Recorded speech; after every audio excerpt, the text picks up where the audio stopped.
Russia Ukraine যুদ্ধ শুরুর পর গত 2 বছরে উত্তর কোরিয়া ও রাশিয়ার সম্পর্ক নাটকীয়ভাবে ঘনিষ্ঠ হয়েছে। কিম জং উন ইতিমধ্যেই 10,000-এর বেশি সেনা ও অস্ত্র সরবরাহ করেছে রাশিয়াকে এবং ভবিষ্যতে আরও সামরিক সহায়তার প্রতিশ্রুতি দিয়েছে। গত বছর ভ্লাদিমির পুতিনের বিরল উত্তর কোরিয়া সফরে দুই দেশ একটি সামরিক চুক্তি সই করে। ওই চুক্তিতেও পারস্পরিক প্রতিরক্ষা ধারা অন্তর্ভুক্ত করা হয়েছিল। সে অনুযায়ী কিম তার সর্বোচ্চ সহায়তা দিয়ে যাচ্ছে রাশিয়াকে।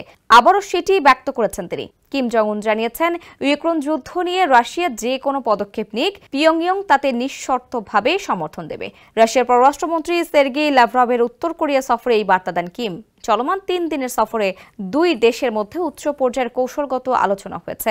কাম অন ব্রো, এসব অনেক কিছু আসবে আর যাবে, এক্সপার্ট কিন্তু থেকেই যাবে।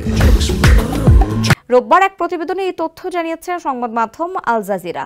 সংবাদ মাধ্যমটি বলছে, রাশিয়া ও উত্তর কোরিয়ার মধ্যে একটি পারস্পরিক প্রতিরক্ষা চুক্তি সহ সহযোগিতামূলক অংশীদারিত্ব চুক্তি রয়েছে। এটি গত বছর স্বাক্ষরিত হয়েছিল। সেই ভিত্তিতেই ল্যাভরভ ও উত্তর কোরিয়ার পররাষ্ট্রমন্ত্রী চো সন হুই দ্বিতীয় দফা কৌশলগত সংলাপ করেছেন। এছাড়া ওনসান শহরে কিম ও ল্যাভরভ বৈঠক করেছেন। বৈঠকে কিম বলেন, বৈশ্বিক ভূ রাজনীতিতে দ্রুত পরিবর্তনের প্রেক্ষাপটে দুই দেশের যৌথ পদক্ষেপ বিশ্বব্যাপী শান্তি ও নিরাপত্তা রক্ষায় গুরুত্বপূর্ণ ভূমিকা রাখবে।